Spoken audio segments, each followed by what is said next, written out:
Pokemon nerds like a lot of things, but there's something they love above all else, and that is Marvel Snap. I'm your host D, also known as MTF Doom, and today we're actually gonna look at the meta and decide how to beat it. I hope you enjoy.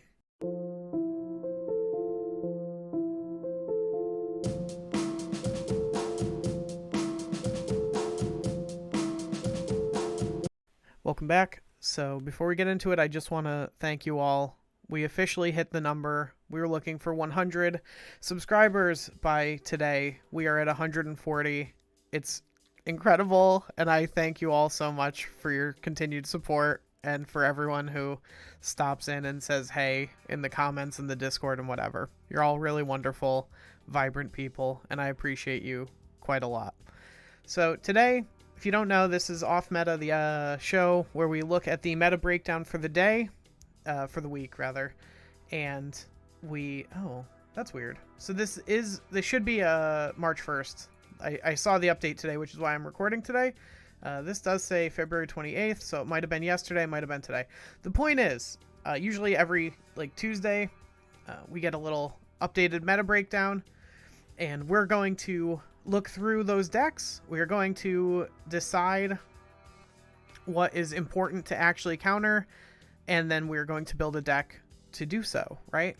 So, notably, we have two of the same decks from last week. So, we're going to go through all the top tier 1 and 2 decks, because last week I only did tier 1, and I got quite a few questions on what about this other stuff. So we're going to go through all these with special emphasis on the Electro Sandman deck, which wasn't in last week's breakdown because Sandman had just sort of gotten changed. I think the day that the meta breakdown came out, Sandman got changed, so people weren't really on this deck yet. So we're going to start. The first one I got here is Galactus. These aren't in exactly the order they were in on the other page. We'll get to that in a second. The Galactus deck, if you are losing, we have a very specific piece of tech that we're going to include this week that we didn't last week because of the types of decks that are winning. Galactus is one of them, and if you're losing to Galactus, we do have a solution for you. Face the wall, Galactus. No, that's a joke. Just joking. Don't strike me. Copyright or otherwise. Okay, so the big thing with the Galactus deck, if you don't know, is it's just trying to ramp out Galactus. Once it does, Electro is gone, so it gets unlocked from only playing one card a turn.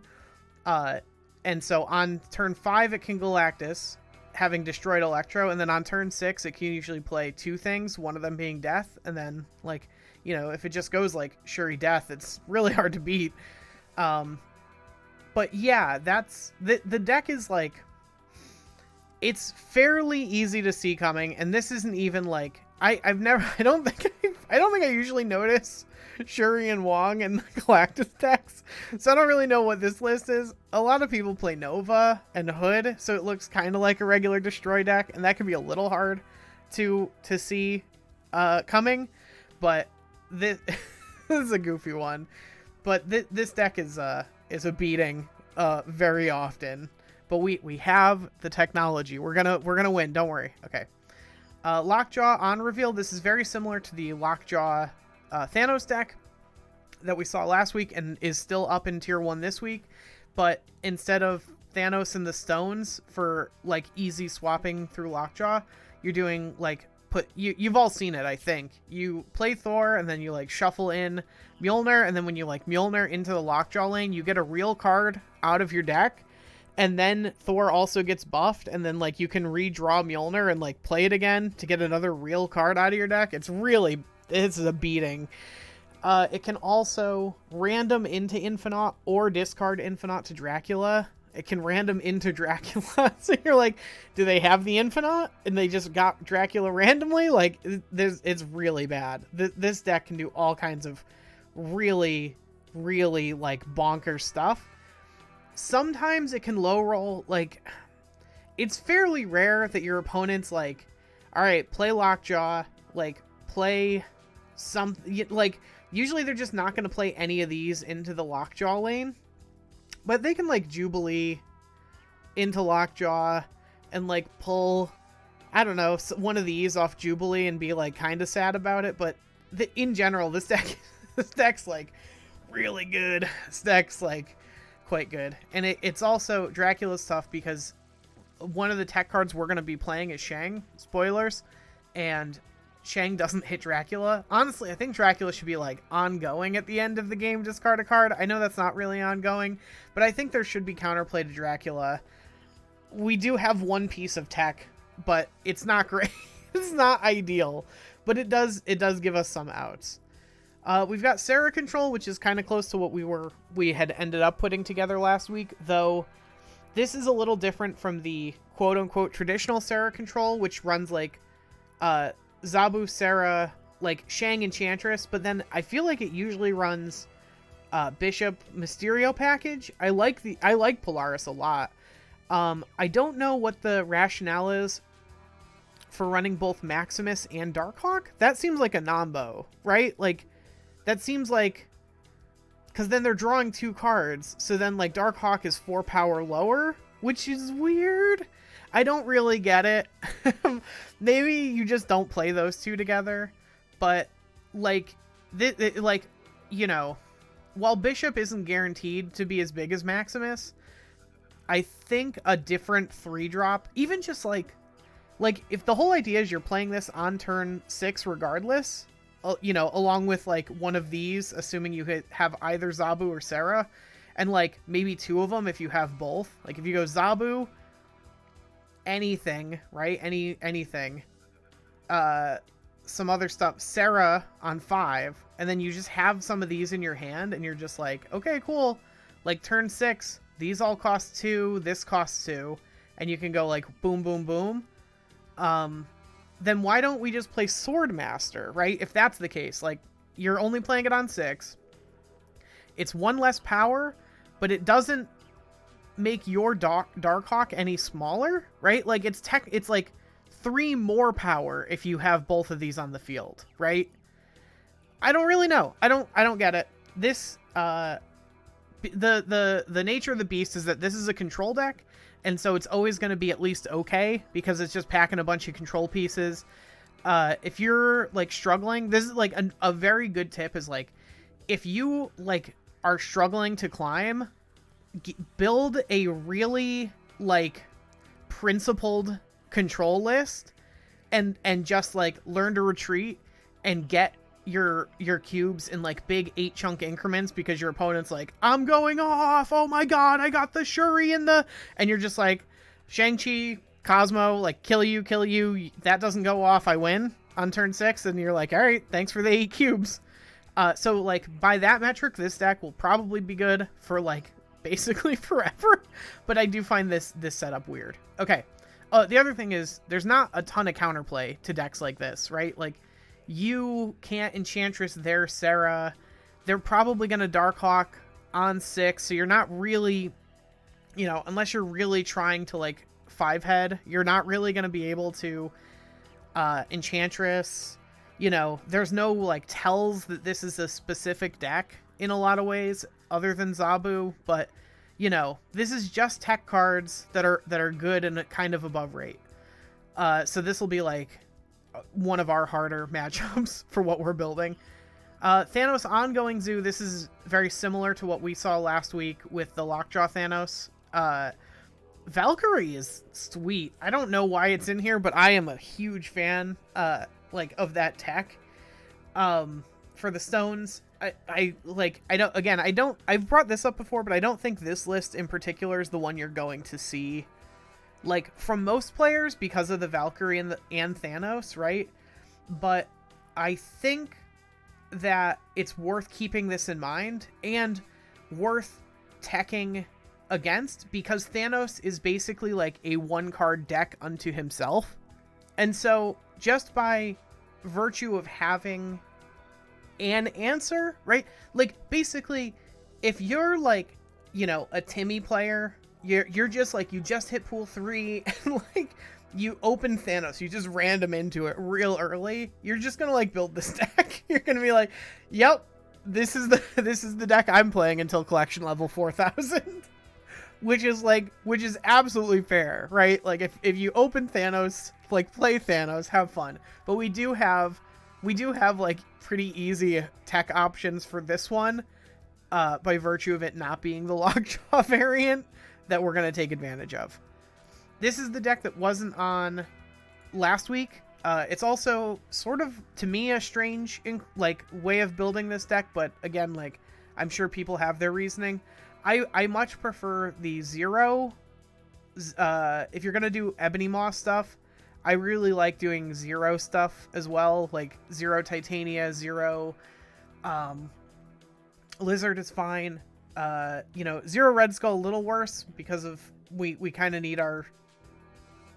If we're trying to Sandman, we're not going to be able to on 6 do zero Skull, but by the same token, yeah, I don't know. The reasoning, if you don't know, the rationale for using Ebony Maw is just that, like, it's 7 power and you can still add a Doombot or 2 to that lane, and like your opponent, the onus is on them to try to beat your 7 power. But like, I don't know, if you draw it late, maybe it matters less. Maybe this is a good deck. We have like a decent play against this. The big thing to keep in mind with this deck is Leech over here, which, if you're trying to respond on turn 6, if that's your plan, is to like, okay, well, they played all this stuff out. I kind of know what their game plan is. I'm going to be able to like do this and pull something off. If they Leech, you're in a pretty bad spot because, like, you needed to respond, and instead you just can't. So, this deck is tough. This is a strange way of building it, though. I guess like what, Electro 3, Sandman 4, Panther 5, Zola 6 is like, yeah, that's probably pretty good. But we do have some outs to this, and we will get into that. Specifically built this way. If they didn't do the Zola Panther stuff, we'd have maybe a harder time, but we'll see. You'll see. We'll get into it. You will see. All will be revealed, as my wife and I say.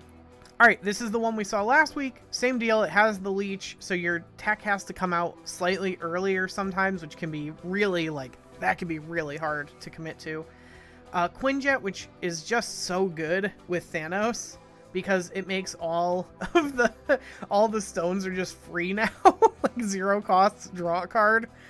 And then obviously, this deck, if you put a stone into Lockjaw, you can get a stone out of Lockjaw, which is like a little worse than the other deck. But like, it's not that much worse, because then you could have played all the stones, and then Thanos is like, what, a 620, right? Does he get +9 power, I think, from the one of the stones? And then like, okay, well, that's just Infinite, but you didn't have to take turn 5 off. Yeah, this is a really mean deck, and I don't know. We have Killmonger. We're gonna run Killmonger again this week. We can deploy it early to get Quinjet out of the way, but we have a hard time. I think everyone has a hard time against this list. Unfortunately, this list is quite good, and there's a lot of things that it has a lot more options. That's how I'm gonna say. This list has a lot more options than a lot of other lists have, and therefore it gets a lot of play points by being able to do all kinds of different interesting things that other decks just kind of can't do. And then we've got, this deck was also on last week, the Shuri Zero deck. It's just Shuri trying to double Skull or She-Hulk and then Taskmaster it, like 4, 5, 6, or 4, take 5 off, 6, because She-Hulk will then be 1 cost, and then you go 1, 5. We're pretty resilient to this deck, even though they run Cosmo and Armor. So like, if they are quite careful, they can protect their stuff pretty well. We do have some resiliency in how we interact with this deck, so we're okay. We're not great, but we are okay. So that being said, let's get into what we're actually going to build. Here it is. All right. So a lot of people asked last week, because we were kind of close to a Shuri control list last week, or a Sarah control list last week, and I got asked why I didn't include Bishop and Mysterio, and my answer is that, like, I recommend Bishop Mysterio kind of way too much. In fact, while we were talking about that, I was like, you know, Bishop's basically just Maximus, like, while we were talking about the meta decks. But, like, it is just really good. In the Sarah control lists, or this isn't even really Sarah control in a lot of ways, it's Sarah mid-range. But in lists like this, Bishop Mysterio is just, it could be so good. All right, so what are we actually doing? Well, we are, our control pieces, our important control pieces are Cosmo, because it stops all on reveals. We have some tech for that in our list. We run Maximus. I guess I don't know why I'm being an esoteric about this. We're playing Maximus, so Maximus interacts very favorably with Cosmo regardless. But additionally, this stops Galactus from eating the planet. This good boy stops Galactus from eating 2 other planets, which is great. It also stops either Shuri or Taskmaster, right? And so, like, if you're in the Shuri matchup and they get Shuri off and they've already Cosmo'd a lane, you can put Cosmo in their armor lane, because that's where they're going to try to deploy one of their, they're going to try to deploy their Taskmaster to the Cosmo, or to the armor lane 9 times out of 10, 10 times out of 10 if you have, or if they have priority, right? And so what you can do is just be like, okay, well, on reveal, stay a 5-0, idiot, and just win that game. Same reason we have Shang. If they don't see both armor and Cosmo, you can Shang one of the things that they do, and that's usually just good enough to win. Other than that, Goose beats Galactus, and it beats enough of the Shuri deck and enough of the Sandman deck that you can usually just crank out a win on the back of a Goose. Also, it only shuts us out of 2 cards, and Shang doesn't even really count. So the thing is, in general, if you Goose, you don't want to Shang that lane anyway, because, like, it's very unlikely that they're going to get something that has 9 or more power into that lane. But even if they do, if you have your Sarah, then Shang is unlocked, right? Then you can Shang into that lane regardless. We're not running Zabu because we only have 1 4 cost, and if you focus more on 2s and 3s, then Sarah just gives you a better return, right? Like, with a deck like this, turn 6 you can go like Maximus, Killmonger, Cosmo. They're just like, well, guess I'll die. Hood is good because we can, 1, we can eat it with Carnage, 2, we can Killmonger it, and 3, it counts as 2 plays. It counts as both the Hood and Demon for Bishop reasons.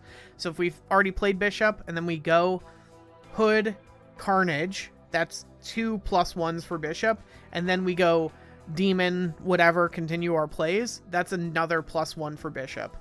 That's also why Mysterio is good. It counts as +3 for Bishop in a way that Doom, like Dr. Doom doesn't count as +3 because you only played 1 card. Bishop says you played 3 cards. So you actually get +3, or Mysterio says you played 3 cards for Bishop reasons. So you get +3. Other than that, Lizard is just an above rate body, which is like, we need, because we're not playing anything that does like basically sort of infinite power plays, right? Like Shuri just adds all the power you'd ever need, right? It's like, because we aren't doing stuff like that, we need other ways of just generating like good solid bodies. So Maximus and Lizard and Bishop are our ways of doing that, of just like, yeah, we don't have anything that has 20 or 30 power, but like we can beat one of those. We can beat a 20 power with like a Maximus, a Lizard, and a Bishop, right? Now that's a lot to commit, but as long as we can Shang the other one, like we're okay, right? We can even maybe win the lane that they just put Shuri in if they're trying to do like Zola stuff. Oh, speaking of, Cosmo also shuts down the Zola stuff and the Doom for the Electro Sandman decks, right? So we have, it's not great. The Electro Sandman deck is tough because a lot of their threats don't get hit by Shang. The exact one that we covered does, because they're doing the Zola Black Panther thing. So we do have like an extra out that we kind of shouldn't have in a lot of ways, but it's not great.